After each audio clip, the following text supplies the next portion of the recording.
የትራምፕ ፈርጣማ ጡንቻ ተሽመድምዷል። አሜሪካ ሳትወድ በግድ የተኩስ አቁሙን አራዝመዋለች። ዓለም በፋርሶች እምቢተኝነት ተደሟል። ትራምፕ ተደራዳሪዎቻቸውን ፓኪስታን ቢልኩም ኢራን ግን ሳትልቀርታ አሸናፊ ሆናለች። የተኩስ አቁሙንም ላልተወሰነ ጊዜ መራዘሙን ትራምፕ አሳውቀዋል። ኢራን ግን ጣት አሁንም ቃታይ ላይ ነው እያለች ይገኛል። ፓኪስታን ግራ ተጋብታ ትራምፕን ተማጽናለች። የሆርሙዝ ሰላጤ አሁንም አልለየለትም። የተራዘመው ጦርነት እስከ መቼ እንደሚቆይ አልታወቀም። የአረብ ሊግ ኢራንን ተጠያቂ አድርጎ ለደረሰው ውድመት ካሳ እንድትከፍል አስጠንቅቋል። ሩሲያም ኢራንን የዋነች ስትል ተደምጣለች። የተከበራችሁ ውድ ቤተሰቦቻችን በእነዚህ ርዕሰ ጉዳዮች ዙሪያ አብረን ቆይታ እናደርጋለን።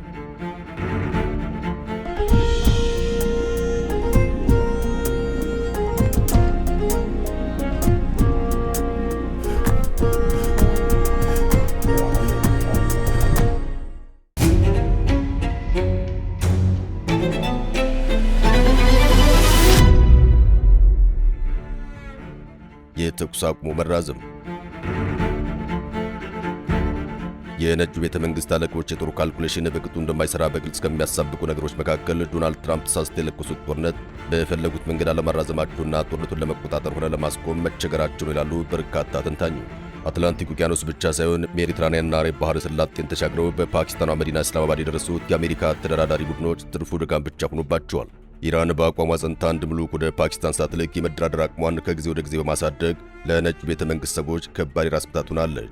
አወዛጋቢው ዶናልድ ትራምፕ ራሳቸው ግራ ተጋብተው የኢራን አመራሮች እርስ በርሳቸው ግራ ስለተጋቡ እስከሚስማሙ ድረስ የተኩስ አቁሙን ለማራዘም መወሰናቸውን አሳውቀዋል። በእርግጥ ምንም እንኳን የትራምፕ ውሳኔ ለኢራንያንና ለመካከለኛው ምስራቅ ብቻ ሳይሆን ለመላው ዓለም እፎይታን የሚፈጥር ቢሆንም ብዙዎች ግን በኢራን ጽናት እየተደመሙ ይገኛል።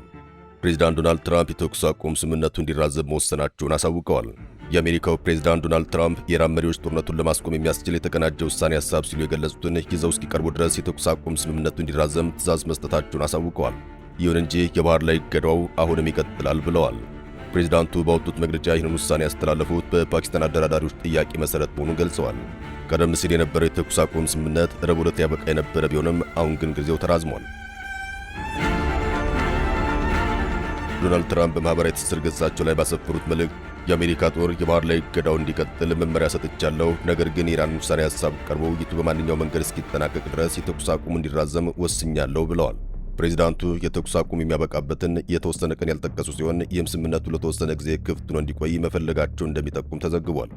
ኢራን ለፕሬዚዳንቱ ንግግር እስካሁን ይፋዊ ምላሽ ያልሰጠች ቢሆንም ታስኒም የተሰኘው የአገሪቱ የዜና ወኪል ግን የቴህራን አቋም በኋላ ላይ በይፋ ይገለጻል ማለቱን አልጀዚራ ዘግቧል። ፕሬዚዳንት ትራምፕ ይህን ውሳኔ ከማሳለፋቸው ጥቂት ሰዓታት አስቀድሞ የተኩስ አቁም እንዲራዘም እንደማይፈልጉና ለኢራን የተሰጠው ጊዜ እያበቃ መሆኑንም አስጠንቅቀው ነበር። ሆኖም ኢራን በአሜሪካ የባህር ላይ እገዳ ምክንያት በፓኪስታን በሚካሄደው ድርድር የመሳተፍ ዕድሏ አነስተኛ መሆኑን መግለጿን ተከትሎ ሐሳባቸውን መቀየራቸው ታውቋል።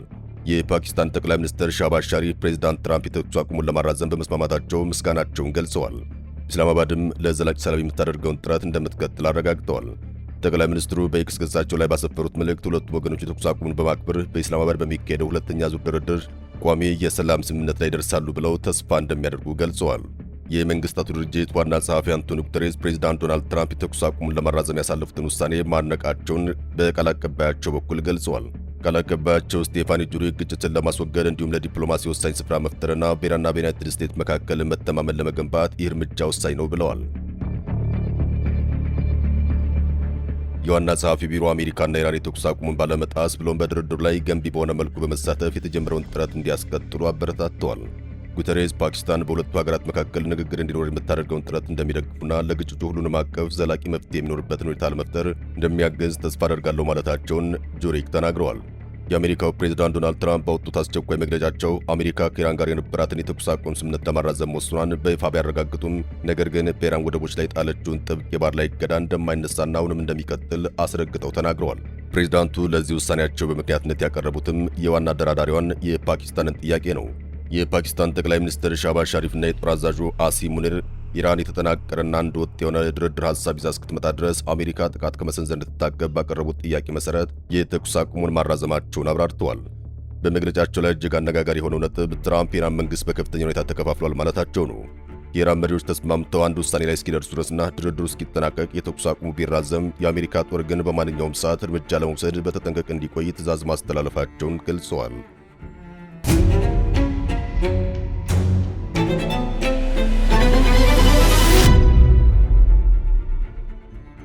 የቆሰሉት የአያቶላህ ልጅ ሚና።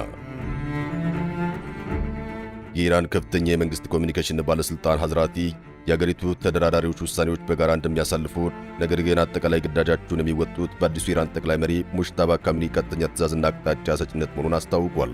ሙጅተባ ካሚኒ ባለፈው መጋቢት ወር መጀመሪያ ላይ አባታቸውን ተክተው የጠቅላይ መሪነት ሥልጣኑን ከተረከቡ ጊዜ አንስቶም እስካሁን ድረስ በአደባባይ ታይተው አያውቁም።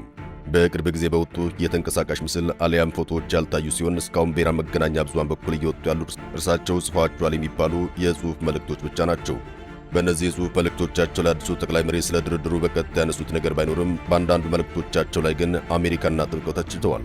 ለምሳሌ ሚያዝያ 10 ቀን የወጣውና የእርሳቸውን የተባለው መልእክት የኢራን ጦር ከሃዲዎችና ከዓለም አቀፉ ትዕቢተኛ ኃይል ጋር አሜሪካና እስራኤልን ለማመላከት የተጠቀሙበት ቃል ነው እያደረገ ያለውን ትግል አድንቀዋል።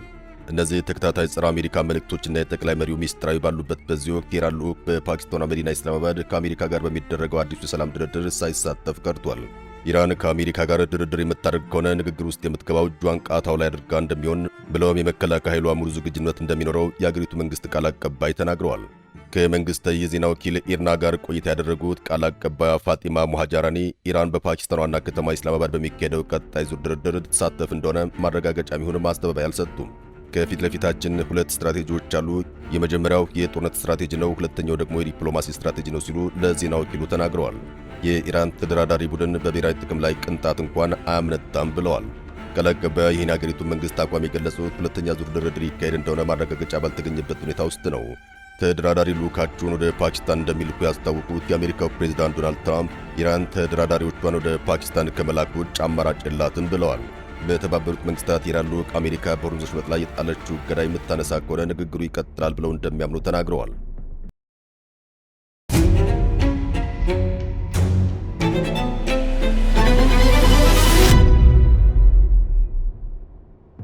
የአረብ ሊግ ማስጠንቀቂያ ለኢራን። አረቦቹ በኢራን ላይ ጥርስ ነክሰው ከተነሱባት ዋላ ደር ብለዋል። ኢራን ለደረሰው ጥፋት ሁሉ ተጠያቂ ናት ሲል የአረብ ሊግ አስታውቋል። የአረብ ሀገራት ኢራን በሆርሙዝ ሰላጤ ላይ ለደረሰችው ጉዳት ካሳ እንድትከፍል ጠይቋል። በመካከለኛው ምስራቅ እየተባባሰ የመጣው ውጥረትን ተከትሎ የአረብ ሀገራት የውጭ ጉዳይ ሚኒስትሮች ኢራን በአረብ ሀገራቱ ላይ ለፈጸመችው ጥቃትና ለሆርሙዝ መዘጋት ተመጣጣኝ ካሳ እንድትከፍል ጥያቄ አቅርበዋል። በባህሬን ሰብሳቢነት በቪዲዮ ኮንፈረንስ የተካሄደው ስብሰባ ባሳለፈው ውሳኔ ኢራን በጆርዳንና በተባበሩት ኤሚሬትስ፣ በባህሬን፣ በሳውዲ አረቢያ፣ በኦማን፣ በኳታር፣ በኩዌትና በኢራቅ ላይ ለፈጸመችው ጥቃት ሙሉ ዓለም አቀፍ ተጠያቂነት እንዳለባት አስታውቋል። በመሆኑም በአገራቱ ላይ ለደረሰው ጥፋትና ኪሳራ በዓለም አቀፍ ሕግ መሠረት ኢራን ሙሉ ካሳ የመክፈል ግዴታ እንዳለባት ሚኒስትሮቹ በአጽንኦት ገልጸዋል። ከዚህ ቀደም ኢራን፣ ሳውዲ አረቢያ፣ ኳታር፣ የተባበሩት ኤሚሬትስ፣ ባህሬንና ጆርዳን በእኔ ላይ ለተከፈተው ጦርነት ተባባሪ ናቸው በማለት የካሳ ክፍያ ጠይቃ እንደነበር ይታወሳል። በሌላ በኩል ስትራቴጂካዊ የሆርሙዝ ሰላጤ የባህር ላይ ጉዞ ደህንነት ለማስጠበቅና ቀጠናዊ መረጋጋትን ለመፍጠር በእንግሊዝና በፈረንሳይ የሚመራ ዓለም አቀፍ ወታደራዊ ውይይት በለንደን እየተካሄደ ይገኛል። በአካባቢው ያለው ወታደራዊ እንቅስቃሴና የዲፕሎማሲ ፍጥጫ የዓለም የነዳጅና የንግድ መስመርን በከፍተኛ ሁኔታ እየተፈታተነው ይገኛል።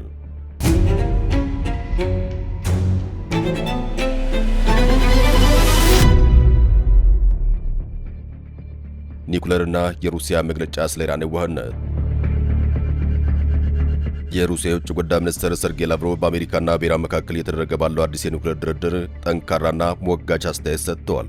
የሩሲያው ብሔራዊ ዜና ወኪል ታስ እንደዘገበው ሚኒስትሩ በሁለት ሀገራት መካከል በሚደረገው ንግግር ዛቻዎችና ቃል ኪዳኖች እንጂ በተግባር የሚታይ እውነታ ለማየታቸውን ተናግረዋል።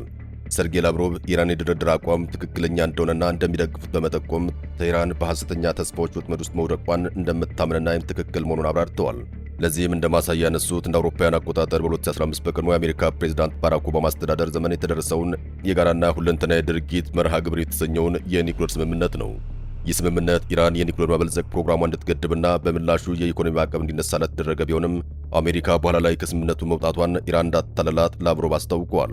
በተጨማሪም ሩሲያ በፓኪስታን ሊደረግ ስለታሰበው አዲስ ድርድር ሁኔታዎችን በቅርበት እየገመገመች መሆኑን የገለጹት ሚኒስትሩ የዲፕሎማሲው የአየር ንብረት ምን ያክል ተለዋዋጭ እንደሆነ ሲያስረዱ ሁኔታዎች በ4 ሰዓታት ውስጥ 10 ጊዜ 180 ዲግሪ ሊለዋወጡ ይችላሉ ሲሉ ተደምጠዋል። ምንም እንኳን ላቭሮቭ የዋሽንግተንን የቀድሞ አካሄድ ቢተቹም አሁን ላይ በኢራንና በአሜሪካ ተደራዳሪዎች መካከል እየተደረገ ያለው አዲስ የሰላም ጥረት ሩሲያ እንደምትደግፍ አረጋግጠዋል። ይህ የሁለቱ ሀገራት ጥረት ልክ እንደ 2015 አይነት ፍሬያማ ስምምነት ማምጣት ከቻለ ትልቅ ስኬት ይሆናል ሲሉም እምነታቸውን አጋርተዋል።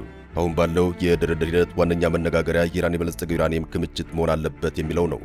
ጦርነቱ ሲጀመር ኢራን 440 ኪሎ ግራም ዩራኒየም እንዳላት፣ ይህም ወደ 60 በመቶ የበለጸገ መሆኑን አንድ የአሜሪካ ባለሥልጣን ተናግረው ነበር። ይህ ጦር መሳሪያ ለማምረት ወደሚያስችል 90 በመቶ የበለጸገ ዩራኒየም በአንጻራዊነት በፍጥነት ሊያድግ ይችላል። ኢራን በተጨማሪም 20 በመቶ ድረስ የበለጸገ 1000 ኪሎ ግራም እንዲሁም 3.6 በመቶ ገደማ የበለጸገ 8500 ኪሎ ግራም ዩራኒየም እንዳላት ይነገራል። ይህም በተለምዶ ለሰላማዊ አገልግሎት ማለትም ለኃይል ማመንጫነት፣ ለሕክምና ምርምር ይውላል። ወደ ኒውክሌር ጦር መሳሪያነት ሊቀየር የሚችለው በከፍተኛ ደረጃ የበለጸገ ዩራኒየም በአብዛኛው በኢስፋሃን እንደተከማቸ ይታመናል። ተቋሙ ባለፈው ዓመት በአሜሪካና በእስራኤል የአየር ድብደባ ኢላማ ከተደረጉ የኢራን 3 የመሬት ውስጥ የኒውክሌር ጣቢያዎች መካከል አንዱ ነው። ይሁን እንጂ በከፍተኛ ደረጃ ከበለጸገው ዩራኒየም ምን ያክል በሌሎች ቦታዎች እንደተከማቸ ግልጽ አይደለም። እንደ ምንጮች ገለጻ ግን ተኢራን ለ20 ዓመታት ያክል ኒውክሌር እንዳታበለጽግ የተቀመጠውን እገዳ ውድቅ አድርጋለች።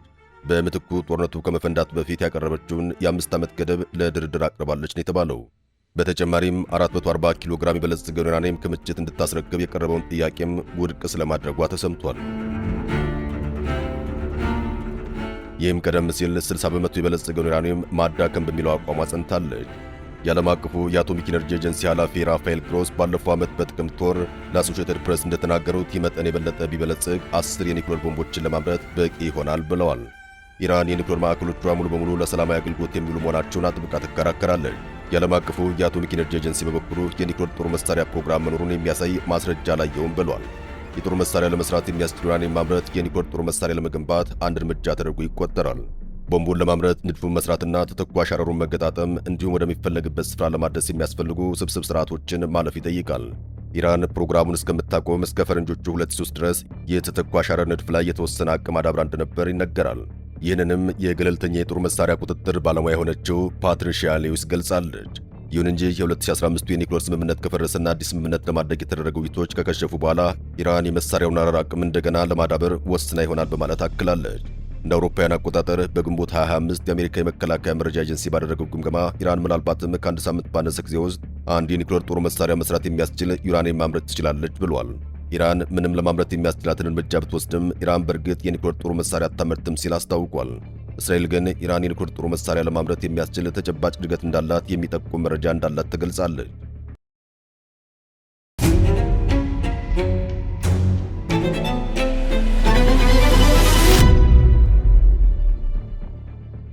ኢራናውያን የገጠማቸው የኑሮ ፈተና። በኢራን ውስጥ የእስላማዊ ሪፐብሊኩ ደጋፊዎች ሳይቀር ለማይቀረው የምጣኔ ሀብት ፈተና ቀበቷቸውን እያጠበቁ ይገኛል። ጥያቄው የኢራን መንግሥት የሆርሙዝ ሰርጥ ተዘግቶ የሚቀጥል ከሆነ ለሰራተኞች ደሞዝ መክፈል ይችላል የሚለው ነው። teህራን ከውይይቱ መድረክስ ራሷን አርቃ መቆየት ትችላለች የሚል ጥያቄም ይጠየቃል። ከጦርነቱ በፊት የኢራን ምጣኔ ሀብት ማዕቀብ፣ የዋጋ ግሽበት እንዲሁም የገንዘብ የመግዛት አቅም መዳከም ፈትኖታል። ቤተሰቦች አቅማቸው ተሟጦ መሠረታዊ ነገሮች ላይ ብቻ እንዲያተኩሩ ሆነዋል። አሁን በጦርነቱ በከፍተኛ ሁኔታ የተጎዱ ንግዶች ከፔትሮኬሚካል እስከ ስቲልና አልሙኒየም ኢንዱስትሪዎች መውደም ጋር ተያይዞም የምጣኔ ሀብት ቀውሱ ጫናው ተባብሷል። ከባለፈው ዓመት ጀምሮ በኢራን የምግብ ዋጋ በእጥፍ ጨምሯል። በተጨማሪም ወደ ውጭ የሚላኩ ምርቶች ቀንሰዋል። የኢራን የገንዘብ ምንዛሬ በመውደቁ ከፍተኛ የሆነ ዋጋ ግሽበት ተከስቷል። የኢራን ባለሥልጣናት እስራኤልና አሜሪካ በአገሪቱ ላይ የከፈቱትን ጦርነት ተከትሎ የደረሰውን የምጣኔ ሀብት ጫና በ270 ቢሊዮን ዶላር እንደሚገመት አስታውቀዋል። የምጣኔ ሀብት ጫናውም በተለይ አነስተኛ የኦንላይን ንግዶች የሚሰሩ ሴቶች ላይ የበረታ ነው የተባለው።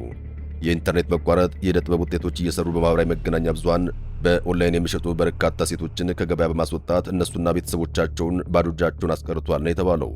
ጦርነትና የኢንተርኔት መቋረጥ የመሠረተ ልማት ውድመት ብቻ ሳይሆን በመላ ኢራን የበርካቶችን ቤት እያንኳኳ ያለ ችግር አስከትሏል።